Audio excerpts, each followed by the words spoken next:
창조적인 미래를 만드는 지식 강연 상상하라 이매진. 네, 반갑습니다. 김현욱입니다. 안녕하세요, 이정범입니다. 네, 이종문 작가. 네, 프라모델 엄청 좋아하죠.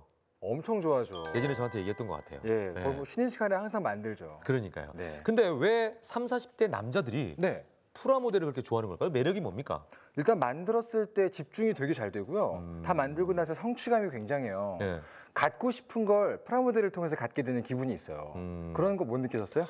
만들어서 놓으면 이제 그 다음엔 할 게 없잖아요. 늘 틈날 때마다 보고요. 아, 보고 좋아하는 거예요? 아, 저걸 내가 만들었지? 만지고 싶을 때 만질 수 있잖아요. 김현우 아나운서님은 프라모델 같은 거 관심 없으세요? 저는 프라모델은 뭐 어릴 때 네. 만들어 본 기억이 있고요. 네. 그리고 지금 관심 있는 건 네. 김현욱 미니어처. 아, 그런 거 좀 만들어 봤으면 좋겠다는 생각은 있어요. 실제로 그런 피규어 같은 것들이 많이 나온다고 하는데 그런 거 하나 사시면 되겠네요. 아니, 사고 싶은 게 아니라 나를 만들고 싶다고. 직접 똑같은 걸. 나를. 오. 나 같은 사람을 만들어서 예. 보고 싶다고요. 이제 그런 기술이 나와 있지 않을까요? 있을까요? 예, 오늘 거기에 대한 얘기를 좀 해보도록 하겠습니다. 김현욱 미니어처가 현실로 가능한지 아닌지 이분들의 증언을 통해서 한번 확인해 보도록 하겠습니다. 자, 오늘의 강연자 주인공 두 분을 모십니다. 어서 오십시오. 네, 어서 오십시오.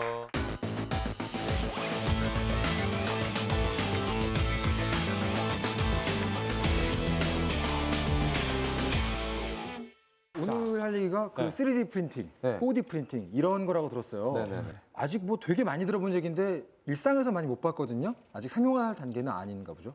4D 프린팅 같은 경우에는 좀 예. 생소한 거고요.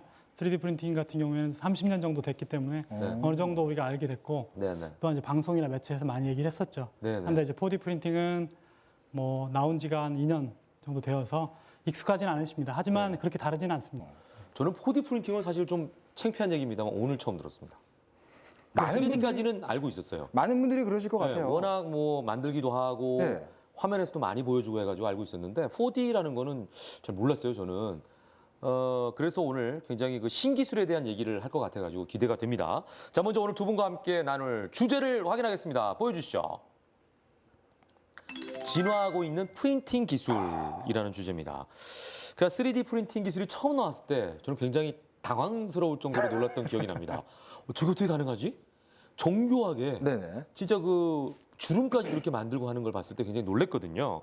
3D 프린팅 기술이 어떤 건지 간단하게 좀 설명을 해주실래요, 김 팀장님? 3D 프린팅 기술은 이제 쉽게 말하면 원래 3D 프린터의 본래 이름이 RP 머신입니다. Rapid Prototype이라고 해가지고 시제품을 빠르게 만들어낸다라는 의미입니다. 우리가 뭔가를 만들 때 그 베이스 모델을 빠르게 만들어주는 기술이라고 보시면 될 것 같습니다. 네. 한번 이렇게 어떻게 생겼는지 모르니까 네. 빨리 시험 삼아 만들어 보고 이런 기술. 네. 뭐 말만 들으면 감은 올 것 같은데요. 네, 네. 한번 직접 보면 좋을 것 같아요.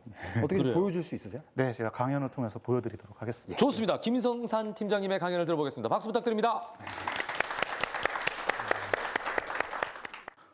네, 반갑습니다. 제가 3D 프린터를 소개할 때 자주 다루는 사례 중에 하나가 바로 아이언맨입니다. 여러분 아이언맨 영화 다들 보셨을 텐데요. 이 영화 아이언맨에서 능력자가 누구일까요? 주인공인 토니 스타크도 물론 맞습니다만 토니의 상상을 현실로 만들어주는 존재는 자비스라는 인공지능이죠. 네, 저는 영화를 보면서 한 가지 그래도 재밌는 착각에 빠졌던 게요. 나한테도 자비스와 같은 인공지능이 있다면 나도 아이언맨을 만들어낼 수 있겠구나라는 생각을 했었습니다. 엄밀히 말하면은 토니 스타크는 자비스가 있어가지고 아이언맨을 만든 건 아니었어요. 그거보다는 제작 관련된 지식이나 경험 그게 풍부했고요. 그리고 천부적인 재능이 뒷받침되었기 때문에 아이언맨이라는 희대의 역작이 나올 수가 있었습니다. 자비스는 부수적인 역할을 진행했을 뿐이었죠. 제가 이거를 굳이 말씀드리는 이유는요. 3D 프린터도 이와 비슷하기 때문입니다. 뉴스나 온라인에서 보면은 이제 뭐 3D 프린터로 집을 만들었다. 아니면 바이오 3D 프린팅으로 환자의 피부를 복원시켰다라는 등의 혁신적인 사례가 종종 소개되곤 합니다. 이것도 엄밀히 말씀드리면요. 전적으로 3D 프린터의 업적이라고 하기엔 좀 그렇고요. 그 분야에 통달한 전문가분들이 이제 자기가 문제를 해결하기 위해서 3D 프린터라는 도구를 잠시 빌린 걸로 이해하시면 될 것 같습니다. 바꿔 말하면요. 3D 프린터로 우리가 원하는 물건을 뽑기 위해서는요. 3D 프린터에 관련된 지식도 물론 중요하지만 내가 만들고자 하는 그 물건에 대한 분야의 지식도 어느 정도는 필요하다는 겁니다. 제가 이렇게 말하면 많은 분들이 실망을 하시는데요. 이 사실을 아는 거 여러분이 생각하는 것보다 정말 중요합니다. 3D 프린터에 접근하는 첫 걸음이라고 보시면 될 것 같습니다. 자, 제가 여러분들과 공유하기 위해서 3D 프린터를 가지고 나왔습니다. 이제 이거를 구동시켜 볼 텐데요. 여러분은 구동하는 걸 보시고요. 3D 프린터가 이때 사용되면 좋겠다라는 그런 다양한 상상을 한번 해보시기 바랍니다. 훗날에 그 상상에 어느 정도의 지식이 추가가 되고 요만큼의 동기가 이제 합치가 된다면 3D 프린터는 그 상상을 만들어 줄 수 있는 가장 강력한 도구로서 여러분을 도울 것입니다. 자, 기본적인 원리를 한번 소개를 해드릴게요. 우리나라에서 DLP와 더불어 가지고 가장 많이 사용되는 3D 프린터 방식은 FFF, Fused Filament Fabrication 방식입니다. 잘 이해가 안 되실 텐데요. 정확히 말하면은 이런 필라멘트 규격의 원료를 고온에 녹인 다음에 국수 가락처럼 짜내 가지고 적층시키는 방식이에요. 이렇게 말하면 잘 모르시겠죠. 제가 보여드릴게요. 지금 아마 그 자리에서도 잘 안 보이실 수도 있는데요. 보시면은 잘 보이시나요? 지금 아까 말했던 원료가 이렇게 녹아져서 나오고 있습니다. 네, 나오고 있어요. 보시면은 고체도 아니고 액체도 아닙니다. 중간 정도의 상태가 고온에 녹여져 가지고 나오고 있고요. 이러한 실이 이제 적층이 돼 가지고 우리가 원하는 3D 프린터 출력물이 나오게 되는 것이죠. 원료에 대한 소개 간단하게 해드리겠습니다. 제가 아까 이걸 필라멘트라고 했죠. 필라멘트는 사실 A4, A3, A2 용지와 같은 일종의 규격이에요. 카트리지라고 생각하시면 되고요. 이 카트리지 안에 있는 이 주성분은 플라스틱입니다. 3D 프린터는 플라스틱이 주 원료고요. 그 외에도 이제 페트병 안에 들어가는 패치 원료라던가 고무 느낌이 나는 나일론이나 폴리우레탄 같은 것도 점차 확산되고 있습니다. 3D 프린팅 원료 같은 경우는 오픈 마켓에서 찾아보시면 어렵지 않게 알아보실 수 있기 때문에 한번 찾아보시면 도움이 많이 되실 겁니다. 자, 그러면은 한번 출력물을 한번 얻어 볼게요. 제가 바로 출력을 걸 텐데요. 네, 출력이 시작되었습니다. 출력이 시작되면은 프린터가 이제 일정한 동작을 하기 시작하는데요. 이 동작 같은 경우에는 제가 아까 이런 실을 뽑았지 않습니까? 프린팅이 되려면요, 이 실이 바닥에 붙어 있어야 됩니다. 붙어 있어야지 그 위에 이러한 실이 계속 쌓이겠죠. 그러려면은 얘가 아까 순간적으로 액체 상태일 때 이 바닥에 닿아야 돼요. 그래서 3D 프린팅은 바닥 높이가 정말 중요하고요. 이 바닥 높이를 맞춰주는 과정을 레벨링이라고 합니다. 이거 기억해 두시면 나중에 도움이 많이 되실 거예요. 레벨링이 쉬워야지 우리가 쉽게 프린팅을 할 수가 있겠죠. 자, 지금 출력을 시작을 했고요. 이게 이제 아마 이번 프로그램이 다 끝나면은 출력물이 다 완성이 돼 있을 겁니다. 참고적으로 말씀드리면 지금 뽑고 있는 출력물은 여러분 앞에 보이는 이 캐릭터입니다. 네, 화색이 도시네요. 네, 여러분 익숙하신 캐릭터죠. 이 캐릭터를 뽑을 거고요. 시간 관계상 짧기 때문에 큰 물건을 뽑지 못하는 점 양해 부탁드리겠습니다. 강연이 끝나고 이거 한번 만져보시면서 3D 프린터가 이렇게 된다는 거 한번 이해해 보시기 바랍니다. 네, 첫 번째 시간에는 이제 3D 프린팅의 간단한 원리에 대해서 알아보셨는데요. 다음 시간은 제가 이게 어떻게 활용될 수 있는지에 대해서 설명드리도록 하겠습니다. 네, 제 강연은 여기까지입니다. 들어주셔서 감사합니다. 네. 김선산 팀장님의 강연 잘 들었습니다.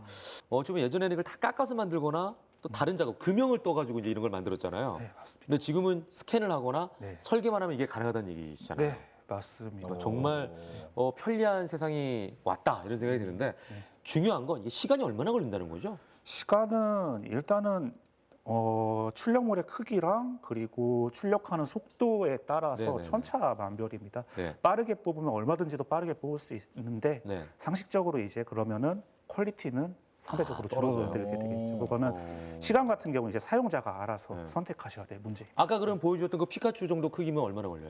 피카츄는 일단 정속으로 뽑았을 때 한 35분에서 40분 정도 예상이 40분 됩니다. 정도 네. 걸리고. 가장 큰 구조물은 어느 정도까지? 가장 큰 구조물이라면 보통? 방금 보신 3D 프린터로 한 번에 뽑을 수 있는 최대 사이즈는 가로 세로 16cm, 높이 한 17cm 정도 오, 네, 큐브로 생각보다 생각하시면 될 것 같습니다. 꽤 네. 크네요. 네. 그럼 그건 아까 얼마나 걸려요? 그거는 글쎄요. 정석으로 보면은 한 12시간, 13시간 잡아야 될 겁니다. 네. 그냥 보통 프린터처럼 저희들도 그냥 3D 프린터를 구매하면 아무런 전문 기술이 없이도 집에서 이렇게 뭐 뽑아서 쓸 수 있고 그런 건가요? 왜냐하면 만화가들이 요즘 네. 3D 프린터를 한 분, 두 분 사고 있어요. 그러다 보니까 이제 시행착오도 많이 겪고 계신데 네네. 만약 개인이 3D 프린터를 구매한다 하면 좀 유념해야 되거나 미리 알아봐야 되는 그런 것들이 있나요? 정말 좋은 질문입니다. 예. 3D 프린터를 구매를 하실 때는요, 일단 첫째로 절대 인터넷에 있는 이미지만 보시고 사시면 안 됩니다. 절대로. 거기 속을 있는, 수가 있군요. 예, 거기 있는 건 잘 나온 출력물이고 도색까지 된 출력물을 내건 업체도 있거든요. 그렇기 때문에 꼭 유념해서 이거를 구입하셔야 되고 가서 현장에 가가지고 꼭 사셔야 되고요. 구동까지 해보시면은 더 좋고 그 다음에 이제 유념하셔야 될 게 3D 프린터는 사고 난 뒤부터가 진짜 싸움이다라는 말이 있습니다. 그래요. AS 진짜 중요합니다. 나한테 문제가 생겼을 때 이거를 어떻게든 해결해 줄 수 있는 그런 업체를 고르시라고 말해드리고 싶습니다. 중요한 정품을 제대로 사야겠네요. 그렇죠. 네, 아무래도 네. 이제 중국산 이런 거 사시면 이제 나중에 문제 생겼을 때 중국어로 막 통할 수는 없잖아요. 그렇죠. 중국을 갈 수도 없고. 그렇습니다. 네, 알겠습니다. 네. 아까 김현웅 아나운서님이 네. 자기랑 똑같은 미니어처 하나 갖고 싶다 그러셨잖아요. 그래요. 그런 것도 만들 수 있는 건가요, 그러면? 네, 만들 제 수 입으로 차마 얘기 못했어요. 그거 만들어서 어디다 쓰시려고 그러시는 건가요? 어우, 팬들 드려야죠. 아, 팬이요? 그럼요. 저랑 똑같은 미니어처를 원하는 팬분들이 한 분도 없을까 봐요. 저는 갖고 싶진 않아요. 네네. 네, 거기다가 사인해가지고 그거 드리면 얼마나 좋아하겠어요. 네, 고맙습니다. 네, 일단 결론부터 말씀드리면 충분히 가능하세요. 가능하시고요. 네. 두 가지 방법이 있어요. 첫째는 3D 스캐너로 스캔을 하거나 두 번째는 이제 주변에 이제 미디어나 그래픽 하시는 분들한테 네, 요청을 네. 하셔가지고 네, 네. 이런 인체 모형 전용 툴이 따로 있습니다. 네. 그걸로 나를 닮게 좀 만들어 달라고 요청을 하시면 그분들이 수월하게 만들어 주실 겁니다. 네. 아이고, 좀 과정이 있긴 있네요. 쉬운 게 뭔가 아니죠. 수고를 해야 되네. 네, 그렇죠. 네, 그냥 내가 가만히 앉아가지고 스캔을 또 해야 되는구나. 이게. 스캔 기계는 굉장히 편하게, 간편하게. 네, 그래도 간편한 편이고요. 근데 이것도 가격이 또 천차만별이라서 비싸요? 네, 싼 것도 있습니다. 근데 아무래도 이제 임무를 살리시려면은 네. 좀 고가의 고가로? 장비를 쓰셔야지. 좀... 저는 사고 싶은 생각은 없어요. 나중에 팀장이 좀 해주세요. 네, 알겠습니다. 자, 혹시 질문 있으십니까? 김성 선생님께 질문. 네, 나와주시죠.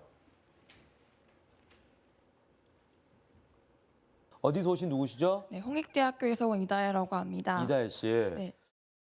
저 질문이 있는데요. 저작권에 대한 문제가 혹시 없는지 궁금합니다. 예리한 질문을 네, 하셨는데. 중요한 질문. 피카츄 만드셨잖아요, 이거. 네, 그렇죠. 이거 캐릭터인데. 그건 아니고요. 네. 어쨌거나 저작권 관련된 이슈가 있어요. 충분히 이슈가 되는데 아까 만들었던 피카츄 모형은 사실 판매에 적합하진 않습니다. 제 개인적인 출력물이고요. 이걸 판매 가능한 제품으로 만들려면 또 이제 도색이라던가 표면 처리라던가 똑같은 그런 과정이 필요해요. 그 과정을 거쳐가지고 판매를 하느니 그냥 하나 사는 게 낫거든요. 그래가지고 그런 과정이 요구가 된다는 걸 이제 그쪽 기업체나 그런 데서 다 알고 있어요. 그래가지고 지금은 문제 삼고 있지 않는 심정이고요. 그리고 저작권으로 소송을 진행할 만큼 아직까지 3D 프린팅 시장의 파이가 그렇게 크지가 않습니다. 지금 자체로는 크게 문제될 건 없는데 이제 말씀하신 대로 가까운 이제 근미래에 저작권 관련된 이슈가 분명히 이제 도래할 겁니다. 그때는 그렇죠. 관련 법률이라던가 제도가 뒷받침이 되어야 되겠죠. 예, 우리가 옛날에는 흑백 프린터가 있었다면 그 다음에 컬러 프린터가 생겼잖아요. 그렇죠. 그것처럼 지금은 이제 이렇게 출력물이 단색으로 나오지만 어느 순간에 이게 똑같이 색칠이 돼가지고 나오기 시작한다고 하면 사실은 그런 문제가 이슈가 될 수도 있겠네요. 좋은 질문 감사드립니다. 박수 한번 부탁드릴게요. 자, 우리가 3D 프린팅에 대해서 얘기를 해봤는데 3D 프린팅 기술도 대단한데 네네. 4D 프린팅은 어떨까 하는 생각이 들어요, 문 박사님. 그러니까요. 네. 네, 제 강연을 통해서 네. 제가 말씀드리도록 하겠습니다. 네, 자, 문 박사님의 강연을 듣도록 하겠습니다. 박수 부탁드립니다. 방금 전에 보셨듯이 3D 프린팅은 이제 갈수록 그 기술 자체가 굉장히 진화를 많이 하고 있습니다. 그래서 이제는 뭐 개인들도 이제 하나 둘씩 이제 사가게 되고, 그리고 이제 어떤 때는 저희 초등학교 아들 같은 경우에는 초등학교에 방과후 수업으로 3D 프린팅이 있을 정도로 굉장히 우리 삶에 다가왔습니다. 그리고 이제 그 기술 또한 뭐 소재라든지 프린팅 속도 이런 것들이 많은 진보가 있는데요. 그런 진보를 통해서 이제는 조금 더 다른 개념의 제조 기술이라고 뭐 불릴 수 있을 것 같긴 한데요. 그런 4D 프린팅이 나왔습니다. 4D 프린팅 하면서 제가 요즘에 이제 강연을 하면서 보여드리는 영화가 있습니다. 그 영화는 제5원소라고 1997년에 나온 영화인데요. 보시면 이제 손만 남아 있는 그런 우주인인데 이 손을 통해서 이 우주인의 본체까지도 이제 프린팅하게 됩니다. 보시면 이제 잉크가 들어가게 되고요. 그 잉크를 통해서 뼈대를 프린팅을 하죠. 저렇게 층층이 쌓아 올려가면서 프린팅합니다. 그리고 이제 뼈만 가지고 살 수는 없으니까 우리 이제 핏줄이라든지 우리 피부 그리고 살 등을 이제 프린팅하는 개념이 뭐 1997년 나왔죠. 이 자체만으로는 보시면 그냥 인형입니다. 아직 3D 프린팅에 의해서 만들어진 형상이죠. 방금 보셨습니까? 번쩍하면서 이 어떻게 보면 3D 프린팅으로 만들어진 이 인형이 살아 움직이기 시작하는 겁니다. 그 번쩍하는 그 자극, 여기서 이제 빛인데요. 4D 프린팅이라고 이제 하는 것들은 그런 출력된 물체가 3D 프린터로 출력되겠죠. 그 다음에 햇빛이라든가 번쩍이든 빛, 온도, 물 등에 의해서 그런 환경 요인에 의해서 자극을 받아서 움직이기 시작하는데 그 움직임이 또 시간에 따라서 특정하게 변화가 일어나게 됩니다. 이런 기술들을 4D 프린팅이라고 불리고요. 4D 프린팅 같은 경우에는 뭐 이렇게 움직임을 얘기를 했는데 갑자기 나온 건 아니고 예전부터 많은 연구가 진행되고 있었습니다. 특히 4D 프린팅 하면서 이제 가장 많이 이제 상상을 하고 계시는 게 그 우리 알고 있는 트랜스포머 기술입니다. 트랜스포머 하면 뭐 자동차가 로봇으로 변했다가 또 특정한 경우에 로봇이 다시 자동차로 변해서 달리게 되는 그런 걸 많이 보셨을 텐데요. 기존에 우리 형상만을 프린팅하는 그런 3D 프린팅보다는 사람들에게는 4D 프린팅이 더 매력적이 될 수 있습니다. 그래서 많이들 이제 관심을 가지게 되고요. 특히 전 세계적으로도 이제 초창기인데 우리나라에서는 굉장히 많이 관심을 가지고 계시는 것 같습니다. 올해뿐만 아니라 이제 내년도 되면 아마 여러분들께 많은 또 소개가 또 될 것 같고요. 그러면 이제 4D 프린팅에서 왜 4D냐를 간략하게 한번 말씀을 드려보도록 하겠습니다. 4D에서 D는 아까 3D의 D와 똑같습니다. 차원이고 영어로는 디멘전이라는 것들인데요. 여러분 중고등학교 그리고 대학교를 통해서도 많이 배우셨을 거라고 생각을 합니다만 1D, 1차원이라는 건 선입니다. 그리고 선들이 모이면 면이 되죠. 그리고 면이 모이면 부피를 가지는 입체가 됩니다. 여기까지는 이제 3D이고 그것들을 프린팅하게 되면 3D 프린팅인 거고요. 그런데 이렇게 프린팅된 입체가 특정한 환경에서 서서히 움직이는 그 시간에 해당하는 것들을 1D 하나의 차원을 더 추가해서 4D라고 이야기를 합니다. 즉 입체들의 변화를 4D로 보시면 될 것 같습니다. 4D 프린팅은 3D 프린팅하고 거의 유사합니다. 소재가 굉장히 중요하고요. 특히 소재 같은 경우에는 특정 환경에서 움직여야 되기 때문에 스마트 소재나 자기 변환 소재라고 하는 그런 소재를 사용하게 됩니다. 또 여기서 또 하나의 굉장히 중요한 개념인 설계가 들어가게 됩니다. 기존의 3D 프린팅 같은 경우에는 우리 입체의 모양을 스캔하면 됩니다. 하지만 이제는 입체가 변해야 되기 때문에 스캔한 것들이 어떻게 변할지에 대한 변화를 예측하는 그런 설계가 중요합니다. 즉 변화를 예측하는 설계를 가지고 스마트 소재라고 하는 소재를 프린터에 넣게 되면 스마트 구조, 즉 4D 구조가 나오는 것입니다. 그래서 방금 말씀드린 대로 4D 프린팅에서는 스마트 소재 그리고 그것들을 또 출력하기 위한 또 스마트한 그런 디자인이 같이 들어서 소재와 디자인이 굉장히 중요한 그런 기술입니다. 또 이상으로 제가 4D 프린팅에 대한 간략한 소개를 마치도록 하겠습니다.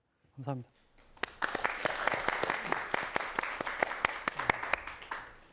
네, 문명훈 박사님의 강연 잘 들었습니다.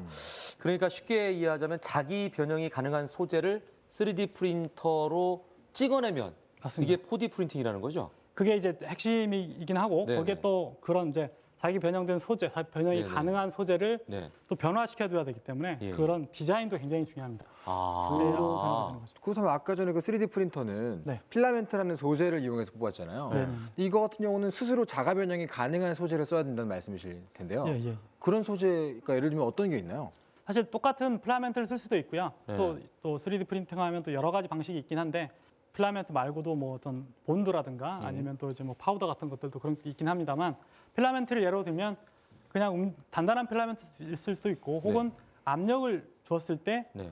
뭐 전기를 낸다든가 아. 혹은 열을 가했을 때 움직일 수 있다는 네. 그런 소재들이 또 중요하게 됩니다. 아까 그러니까 환경 요인이 중요하다고 하셨잖아요. 햇빛, 예, 예. 물, 온도. 네, 맞습니다. 그럼 뭐 하나 예를 좀 들어봐 주실래요? 예, 사실 네. 여기 좀 시간이 조금 걸리겠습니다만 저희가 미리 이렇게 좀 뜨거운 열판을 준비해 보았습니다. 네. 지금 온도이죠. 예. 여기에 그 정육면체 전개도 중에 하나인 여러분 오래 전부터 이제 이런 정육면체 전개도를 네네네. 알고 계실 겁니다. 네네네네. 이 전개도가 예. 이제 접히게 되면 그렇죠. 이게 정육면체가 되는 육면체가 거죠. 되는 거죠. 예. 네, 그런 과정들을 예전에 뭐 우리가 이제 그림을 그릴 수도 있긴 하고 네. 혹은 뭐 다양한 방법으로 할 수 있습니다만 열에 의해서 이 육면체 전개도가 모이는지를 한번 보도록 하겠습니다. 그러니까 일단은 그걸 3D 프린터로 찍어내면 그렇게 되는 거예요. 3D 프린터로 예. 그 이 온도에 반응하는 네. 그런 소재를 프린팅하면 그러니까 되는 겁니다. 그렇게 나오는 거라는 그렇죠. 얘기잖아요. 그거를 온도를 높여주면 정육면체가 된다는 얘기잖아요. 될 수 있도록 디자인을 하는 거죠. 그리고 한번 보여주시죠. 예, 되게 저희가 신기하네요. 한번 올려놓도록 하겠습니다. 네. 자, 이거 지금 뜨겁죠 지금? 네, 좀 뜨겁습니다만 네. 보시면 서서히 오, 끝에서부터 변화가 일어나고 있습니다. 움직여요. 그러네요. 오. 자, 그럼 이거 이제 만들어지는 동안에 시간이 좀 얼마나 걸려요? 이게 30초 정도 걸릴 것 같습니다. 얼마 안 예, 걸려요. 오래 걸리진 금방 않습니다. 되네요. 금방이군요, 이거. 예, 예. 야. 그러면은 이 정육면체 같은 경우에 지금 네. 밑에 이제 열을 가하는 어떤 도구를 사용했잖아요. 맞습니다. 그게 아니라 그냥 만들어 놓고 햇빛 아래에다 그냥 내놔도 될 수 있을 정도의 그런 어떤 온도 민감성도 있는 소재가 있나요? 그런 건 아직은 없습니다만 아직은 없고. 그런 것들은 사실 이제 기존에 이제 네. 연구하시는 분들, 소재 연구하시는 분들이 충분히 설계해낼 수 있습니다. 만들어낼 수 있는데 네. 아직은 그런 요구가 없어서 그렇지 3D 프린팅이라든가 4D 프린팅이 더 진보를 하게 되고 네. 그런 기술들이 실제로 실용화되게 되면 네. 그런 기술들은 그러니까 쉽게 엔지니어링을 네. 통해서 할 수 있을 거라고 생각을 합니다. 지금 이제 거기다가 만들어졌는데 위에 네. 뚜껑만 안 닫혀요. 거기 열이 전달이 안 돼서 그런 거 아니에요? 예, 그럴 수도 있고 조금 더 이제 시간을 이제 가지면 되는데요. 그 부분은 조금 시간이 놔둬볼까요? 필요할 것 같아요. 예, 놔둬보시면 뚜껑을 지금 닫아야 되는데 뚜껑을 못 닫고 있어요. 다른 부분 다 만들었어. 위쪽에 지금 뚜껑이 열려 그런 있습니다. 부분들이 좀 챌린지한 게 있습니다. 되게 신기하네요. 그래요. 알겠습니다. 이건 놔두고 제가 질문 한번 받도록 하겠습니다. 어떤 분이 질문이 있을까요? 네, 나와주시죠. 자, 본인 소개 좀 부탁드릴게요. 네, 마포구에 살고 있는 김봉준이라고 합니다. 김봉준 씨. 네, 네. 자, 어떤 게 궁금하세요? 예, 앞에서 봤을 때 3D 프린터 같은 경우는 지금 많이 상용화되었잖아요. 네. 그럼 이제 4D 프린팅 같은 경우는 이제 4D 뭐 전용 프린터 같은 게 이제 개발되어서 나왔는지 궁금해서. 예. 하여튼 좋은 질문 감사드리고요. 네. 그러니까 요약하면 그거잖아요. 갖고 싶다. 얻어서 살 수 있냐. 이거 아닌가요, 네. 그래도? 네. 사실은 3D 프린터도 프린터만 산다고 해서 되는 건 아니고 여러 가지 또 설계도 해야 되고 그다음에 소재도 구해야 되고 그런 문제가 있습니다만 4D 프린팅의 경우에는 아무래도 스마트 소재라고 알려져 있는 어떤 환경에 의해서 반응하는 그런 소재를 프린팅을 해야 되는데 기존의 프린터를 그대로 활용할 수도 있지만 많은 경우에 기존의 프린터는 기존의 소재에 최적화되어 있습니다. 하지만 이제 좀 다른 종류의 이런 소재를. 소재인 경우에는 조금 기존의 프린터를 조금 변경을 하거나 아니면 아예 새롭게 가야 되긴 하는데요. 그 전용 프린터들은 아마 아직은 없지만 네. 근시일 내에 나올 거라고 생각을 합니다. 네. 그럼 요거는 지금 뭘로 만드신 거예요? 요거는 이제 형상기억 고분자라고 하는 네. 그 뭐 폴리우레탄이라고 하는 예, 예. 소재이긴 한데요. 아니 그러니까 그거를 3D 프린터로 더러 만든 거예요? 프린트를 했습니다.만 거기에 그냥 프린트하면 안 되고 아까 말씀드린 대로 네. 온도와 예. 그다음 노즐에 좀 뭐 조절을 한 다음에 조절을 이제 하게 되면 예쁘게 잘 나오고 있습니다. 당장 상용화돼서 구매할 수는 아직은 없는 단계다. 예, 사실 그런 3D 프린팅은 처음에 말씀드린 대로 30년 이상 된 기술이지만 네. 4D 프린팅은 정말 3년이 안 됐습니다. 아. 나온 개념이. 그렇기 때문에 할 수 있는 거 굉장히 많고요. 예. 예, 앞으로도 사실 저희가 3D 프린팅은 조금 늦었다고 우리나라가 그런 얘기 합니다만 4D 프린팅의 경우에는 빨라요? 우리가 소재도 강하고 또 뭐 네. 번호가 좀 있으십니다만 워낙 그리는 거라든가 상상력이 높기 때문에 예. 저희가 원천 기술을 가져올 수 있는 여지가 많이 있습니다. 예. 오늘 질문해 주신 김봉준 씨 고맙습니다. 감사합니다. 네, 감사합니다. 잘해 주십시오. 자, 지금 이제 정육면체가 다 만들어진 것 같습니다. 거의. 예, 거의 다 되었고요. 사실 네네. 뭐 이 정도면 다 다쳤다고 그러니까 다 다쳤네요. 생각할 수 있고 보시면 야, 박수 한번 주세요. 예, 앞으로 이 기술을 통해서 네, 우리 인간에게 굉장히 유용한 여러 가지 것들을 만들어낼 수 있을 것 같다는 기대감이 듭니다. 참 만져봐도 돼. 네네. 조금 뜨겁습니다. 뜨겁나요? 예, 예. 좀 밑에 조심하세요. 어우, 갓 구워가지고. 뜨겁다. 뜨겁네요. 뜨거워요? 뜨거워요. 자, 새로운 세상을 여는 새로운 프린팅 기술에 대해서 저희가 살펴봤습니다. 2부에 계속 이어가도록 하겠습니다. 잠시만 기다려 주십시오. 이매진.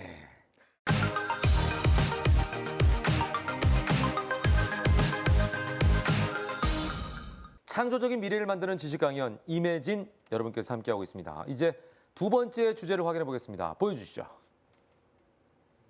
프린팅 기술로 여는 새로운 세상이라는 주제입니다.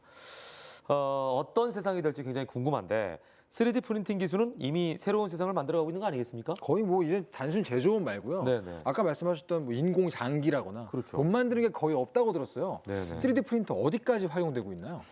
일단은 3D 프린터가 좀 양분화돼 있습니다. 음. 개인이 쓰는 보급형이 있고 물론 둘 사이에 경계가 그렇게 뚜렷하진 않습니다. 네. 보급형이 있고 그리고 아까 말씀하셨던 이제 뭐 생체 3D 프린팅인가 이런 식으로 산업형 고가의 기기로 양분화되어 있는데요. 네.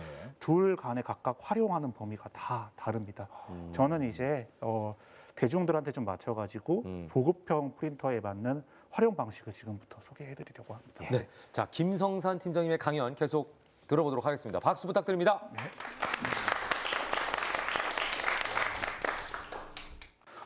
강연 시작 전에 말씀드리는 건데 제가 아까 3D 프린팅은 상상을 구현하는 데 있어가지고 주된 존재는 아니라고 했습니다. 그 3D 프린터가 무엇을 만들지 그리고 그것을 어떻게 만들지는 사용자가 결정할 몫인 셈입니다. 자, 많은 분들이 이제 3D 프린트를 전문적으로 다루려면은 어떤 교육을 들어야 되나요라고 물어보세요. 근데 사실 3D 프린터는 교육을 들으실 필요는 없습니다. 한 100만 원 근처의 모델을 구입하셔가지고요. 최대한 많이 뽑아보시는 게 최고의 교육입니다. 나는 그래도 체계적인 커리큘럼을 소개받고 싶다 하시는 분은 3D 프린팅보다 모델링을 한번 받아보시기 바랍니다. 3D 모델링을 다루시게 되면은 3D 프린팅으로 표현할 수 있는 창작 범위가 대폭 늘어나게 됩니다. 자, 그러면은 3D 프린팅의 활용에 대해서 소개할 차례입니다. 우리가 가정에서 소소하게 출력을 해가지고 일상을 바꾸는 사례는 이 3년간에 굉장히 많아졌습니다. 예를 들어 가지고 이제 자동차 사이드 미러를 가진 유저가 있는데요. 자동차 사이드 미러가 접히지를 않아 가지고 살짝 보니까 이제 화면처럼 기어가 두동강이 났다고 합니다. 이때 집에 있는 3D 프린터로 직접 치수를 재가지고 뽑아낸 게 여러분 기준으로 오른쪽에 있는 노란색의 기어입니다. 이 기어를 사이드 미러에 넣으니까 전처럼 스무스하게 다시 사이드 미러가 잡히더라 라는 사례가 올라왔었습니다. 이런 사례는 최근 들어서 점차 늘어나고 있는 추세고요. 사이드 미러 기어 같은 경우에는 정식 공정을 거쳐가지고 만든 제품이기 때문에 우리 같은 일반인들은 쉽게 접하기가 힘들어요. 그런 제품을 이제 가정에서 뽑을 수 있다는 건 불과 3, 4년 전만 해도 상상할 수 없는 일이었습니다. 네. 자, 좀 더 스케일을 좀 크게 늘려볼게요. 아까 사이드 미러의 경우에는 내가 뽑는 물건이잖아요. 이번엔 판매할 수 있는 물건을 저희가 사례로 들어볼 건데요. 소자본 기업이나 스타트업, 벤처 기업에서 제품 개발을 할 때 3D 프린터가 전격으로 도입되는 추세입니다. 화면에 보시는 거는 지금 봐서는 뭔지 모르시겠죠. 이거 자동차 외관을 3D 프린팅하는 겁니다. 굉장히 큰 프린터겠죠. 다 되고 나면 이제 이런 식으로 차체 외관이 조립이 되게 됩니다. 이 프린팅에 대해서 어떤 의미가 있는가 반문하시는 분들이 많으신데요. 기존의 자동차 시제품을 만들 때면은 이렇게 이제 공업용 점토를 대량으로 몰수를 해가지고 이제 직접 수작업이나 혹은 밀링 기계를 만들어가지고 깎아내는 방식을 취했습니다. 이거 공업용 점토 흔히들 클레이라고 하거든요. 이 클레이 값만 한 3,500에서 4,500 이상 들고요. 이거를 깎는 작업 대략 한 10주에서 많게는 몇 개월까지 걸립니다. 이게 3D 프린팅으로 대체가 된다면 근미래에 있어가지고 확실히 시간과 비용을 절약할 수가 있다는 분석이 나오고 있습니다. 네. 자, 그 다음에는 이제 좀 특수한 사례인데요. 우리가 의료기기 같은 경우, 특히 뼈대나 의수 같은 경우에는 비용이 비싸가지고 일반인들이 구입하기가 좀 힘듭니다. 사례에서 보시는 거는 이제 만드로라는 3D 프린팅 전문 기업이 팔이 잘려나간 엔지니어에게 무료로 프린팅해준 전자의수입니다. 이 전자의수를 이제 당사자에게 인도해 드렸고요. 현재 이 의수는 몇 번의 업그레이드를 거쳐가지고 이제 간단한 물건을 잡을 수 있을 만큼 세밀하게 컨트롤이 가능해졌습니다. 만드로의 대표님이신 이상우 씨 같은 경우에는 최근에 이런 의수 설계도를 인터넷에 공개를 하셨어요. 그래가지고 3D 프린터를 가진 유저들이 좀 더 적은 비용에 의수를 제작할 수 있기를 바란다는 바람을 내비치셨습니다. 이런 식으로 저희가 이제 3D 프린터가 사용이 되고 있고요. 아까 제가 여러분들 앞에서 이 피카츄를 뽑았습니다. 이 작품 같은 경우에는 사실 어떤 분이 보기에는 조금 조잡해 보일 수도 있습니다만 이게 손으로 깎거나 아니면 업체에 맡길 때의 비용을 생각한다면은 확실한 진보라고 볼 수가 있겠죠. 3D 프린팅 같은 경우에는 이제 여러분이 보셨다시피 세상을 확 바꾸지는 않습니다. 하지만 점점 소리 없이 우리 삶에 스며들고 있는 것은 확실해 보입니다. 그리고 근미래에 확연한 영향을 끼칠 것도 자명해 보이고요. 여러분들이 이제 제 개인적인 바람은 여기 계신 분들이 좀 더 건강하게 즐겁게 3D 프린팅을 알아가셨으면 좋겠습니다. 그리고 3D 프린터랑 언젠가 마주치실 때 여러분의 상상을 사이다처럼 시원하게 뽑아내는 날이 오기를 기대하겠습니다. 네, 제 강연 여기까지입니다. 들어주셔서 감사합니다. 김성산 팀장님의 강연이었습니다. 그거 좀 뽑고 줘보시죠. 네. 네. 신기하네요, 진짜. 이렇게 피카츄 모양이 그대로 나왔습니다. 이렇게 귀엽게. 이제 네. 이제 뭐 샌드페이퍼 같은 걸로 좀 문질러서 네. 마무리를 하면 되겠네요. 네, 맞습니다. 네. 네. 김 팀장님의 강연처럼 네. 이 3D 프린팅을 어디에 쓸 것인가 하는 사용자의 아이디어가 굉장히 중요한 시대가 온 것 같아요. 네. 그죠? 저 너무 신기한 게 그러면 이제는 뭐 저 의수 도면을 공개했다고 했잖아요. 오픈 소스로. 네네. 그럼 이제 집에서 그러니까. 사고로 손을 잃은 모든 사람들이 그거 다운 받아서 네. 집에서 갈 필요가 없는 거죠. 뭐 손가락이나 어디가 좀 뭐 다치신 분들, 잃으신 분들 그런 분들 집에서 그냥 뽑아다가 네. 달 시대가 곧 온다는 얘기잖아요. 네, 그렇죠. 곧 온다는 거죠. 야, 네. 대단하네요. 정말 대단합니다. 네, 그러니까요. 저는 요거 한 가지만 좀 여쭤볼게요. 네. 아까 그 의수라든지 이런 것도 이제 공개해가지고 오픈 소스가 되면 누구나 할 수 있다라는 말씀하셨는데 네. 그러면 3D 프린팅의 기술이 보급이 될수록 혹시 일자리는 없어지는 게 아닌가 이런 걱정하시는 분들이 있을 것 같아요. 그럴 수 있죠. 왜? 예. 의수 만드는 분들 같은 경우에는 일자리를 잃을 수 있지 않습니까? 일단은 뭐 이론상으로는 그런데요. 예. 아까 3D 프린팅으로 만든 의수의 설계도가 공개가 되었잖아요. 네네. 근데 이 설계도를 다운 받는다고 해도 아직 일반인들이 이제 의수를 움직일 만한 전자적인 지식도 어느 정도 있어야 네. 되거든요. 그리고 완성시키기 위해서 어느 정도의 요건은 아직까지 필요한 시점이라 막 지금 당장 몇 년 뒤에 3D 프린터로 직업이 사라지실 걱정은 안 하셔도 됩니다. 그거는 여러분이 생각하는 것 이상으로 좀 먼 미래의 일이라고 생각하시면 될 것 같아요. 그러면 이제 결과적으로 네. 쭉 보면 3D 프린터라고 하는 이 기술이 네, 네, 인간의 삶에 이제 도움을 주는 건 확실한데 네, 맞습니다. 일자리를 위협하거나 이런 쪽으로 간다고 보세요? 아니면 오히려 그걸 도와주는 쪽으로 간다고 보세요? 일단은 뭐 두 가지 다겠죠. 3D 프린터로 인해서 사라질 직업은 사라질 겁니다. 사라지고. 네. 근데 아까 보셨다시피 3D 프린터도 어느 정도 사람의 손으로 메꿔야 될 부분이 있어요. 네네. 그럼 거꾸로 새로운 직업이 나올 수도 있겠네요. 그렇죠. 예. 알겠습니다. 자, 3D 프린팅에 대한 강연을 제가 아주 재밌게 잘 들어봤고요. 이번에는 4D 프린팅이 가져올 미래에 대해서 좀 저희가 궁금한데 강연을 좀 부탁드리겠습니다. 예, 알겠습니다. 문 교수님께 박수 한번 부탁드릴게요.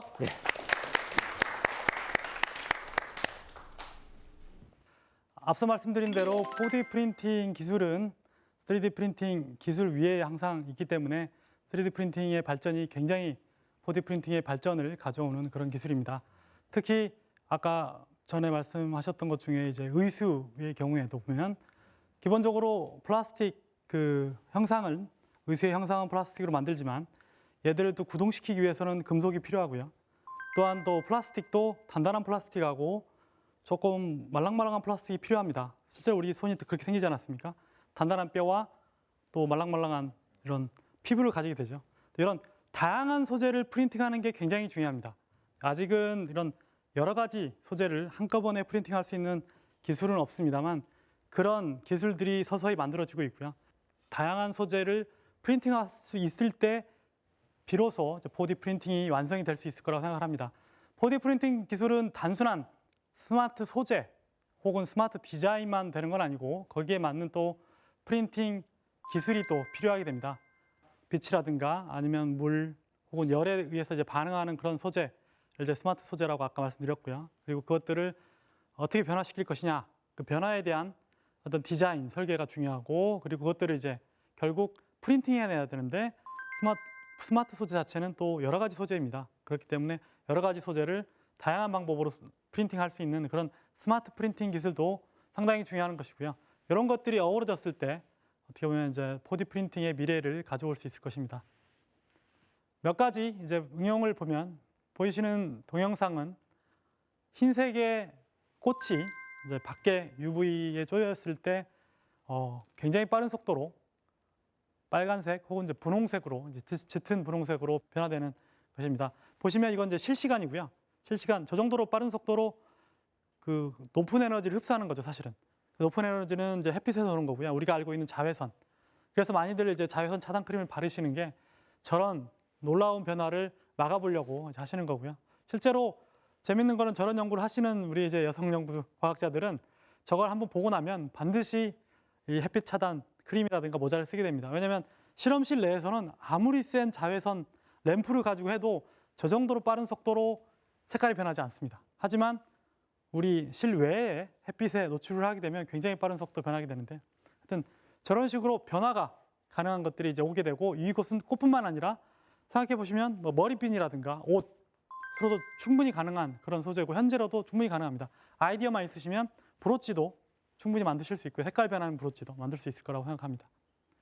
재밌는 거는 이제 3D 프린팅이 가지고 있는 여러 가지 기술적인 한계가 있습니다. 그 중에 하나가 앞서 그 피카츄 정도 모양 혹은 이제 그보다 조금 더 큰 걸 만들 수 있는데요. 제 몸이 다 커버될 수 있는 이런 옷감을 만들기는 어렵습니다. 옷을 제 모양으로 디자인해서 그대로 만들어서 제가 입기에는 아직은 무리가 있습니다. 왜냐하면 프린팅할 수 있는 소위 말하는 여기 볼륨이 작기 때문이죠. 하지만 이제 4D 프린팅이라는 건 우리가 펼쳤을 때 충분히 길이가 될 수 있는 그런 것들을 고려하고 프린팅할 때는 요만하게 이제 프린팅합니다.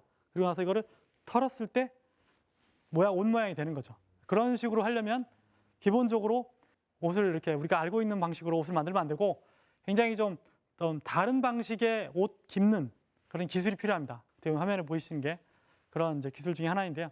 이렇게 되면 모양도 다양하게 할 수도 있고 또한 기능성을 넣을 수 있습니다. 즉 여름에는 더우니까 사이사이를 좀 이렇게 가깝게 좀 멀리 할 수 있고 겨울에는 추우니까 이걸 좀 가깝게 해서 우리 체온을 유지할 수 있도록 해주는 그런 어떤 기능성을 넣을 수도 있습니다.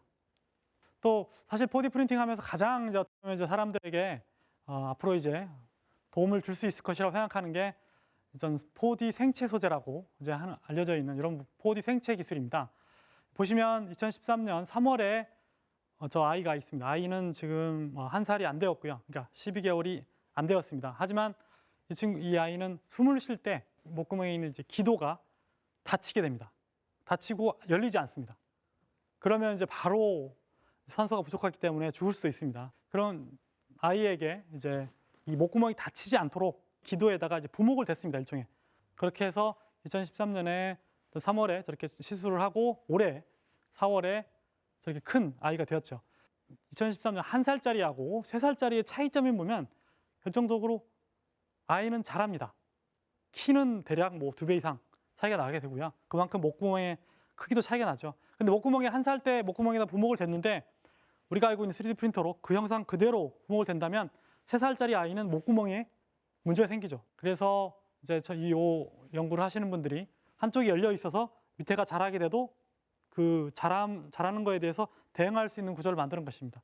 생체 소재이다 보니까 1살에서 3살 되는 중에 3살 되는 사이에 이제 목구멍이 어느 정도 기능을 회복하게 되면 사라지게 됩니다.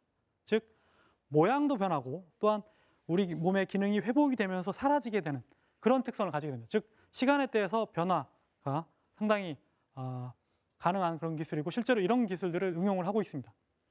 그래서 앞으로 4D 프린팅 하면서 많이들 얘기합니다만 어떤 비행기 날개가 있는데 뭐 누가 레이더로 쐈을 때 비행기 날개가 좀 변해서 그 레이더를 단쪽으로 반사를 시켜서 어떤 스텔스 기능이 가능하게 하거나 아니면 우리 예전에 터미네이터에서 본 것처럼 액체 인간처럼 특정하게 뭐 이렇게 감옥이 있을 때 감옥을 자유자재로 들어갔다 나갔다 할 수 있을 정도로 뭐 그런 유연한 기술들. 그리고 또 우리 인체로 보면 이제 심장을 프린팅했는데 심장 모양은 프린팅했습니다만 얘가 작동을 안 하면 아무 의미가 없습니다. 작동을 해서 원래 우리가 가지고 있는 심장과 똑같은 기능을 할 수 있다라고 할 정도로 이제 그런 기술들이 근미래에는 될 것이라고 생각을 하고 있습니다. 이런 기술들을 예측을 하는데요. 뭐 불과 5년에서 10년이면 충분히 가능하다고 합니다. 그래서 3D 프린팅과 함께 4D 프린팅 기술은 상당히 많은 일들을 앞으로 우리에게 할 수 있도록 해주는 좋은 기술인 것 같습니다. 이상으로 4D 프린팅에 대한 미래에 대한 이야기를 마치도록 하겠습니다. 감사합니다.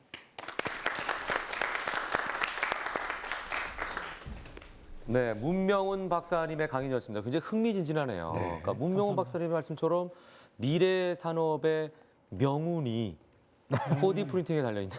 제가 그래서 요즘 좀 힘들게 살고 있습니다. 그죠? 성함을 잘 지으셨네요. 예. 자, 여러분 중에 궁금한 사항이 있으신 분은 손을 들어주시기 바랍니다. 네.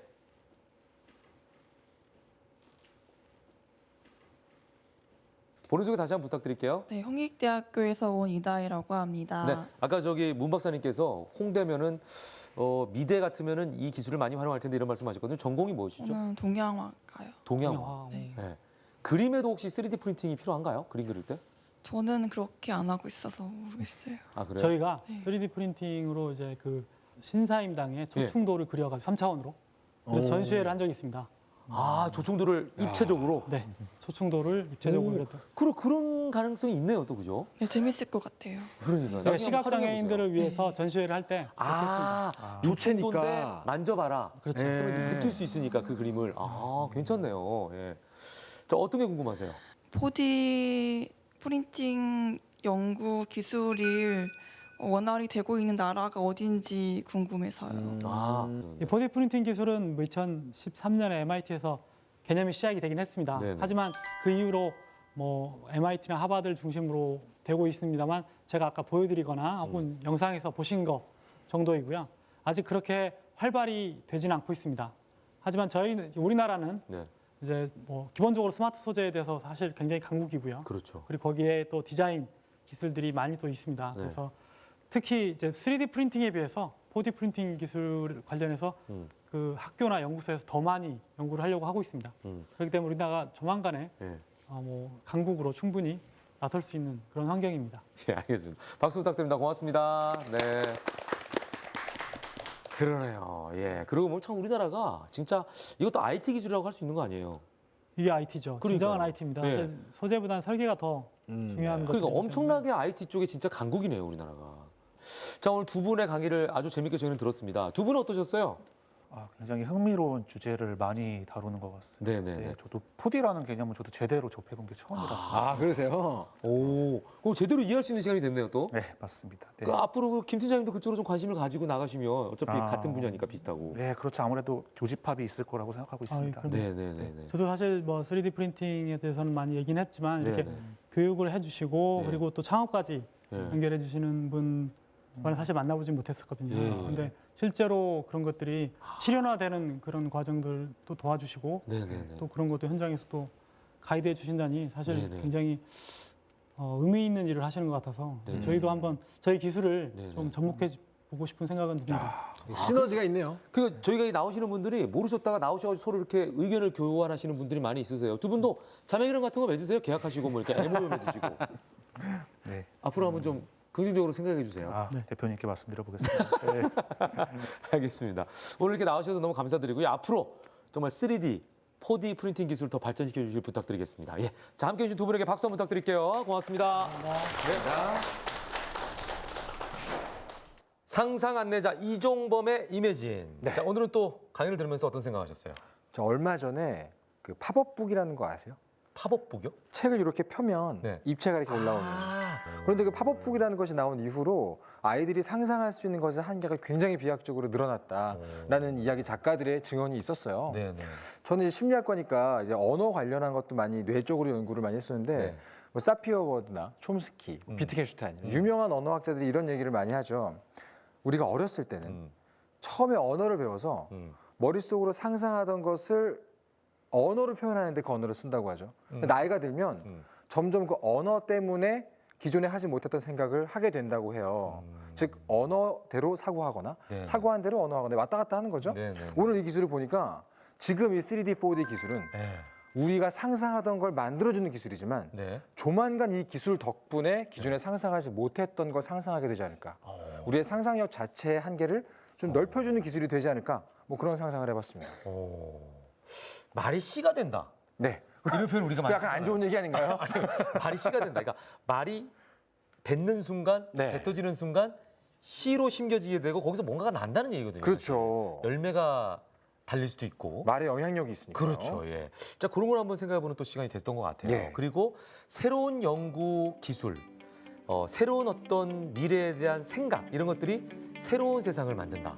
이런 거는 뭐 우리가 항상 생각해 볼 수 있는 시간이었던 것 같아요. 이메진의 정신이죠. 그러니까요. 예. 자, 다음 시간에는 또 어떤 새로운 연구와 새로운 세계에 대한 얘기가 이어질까요?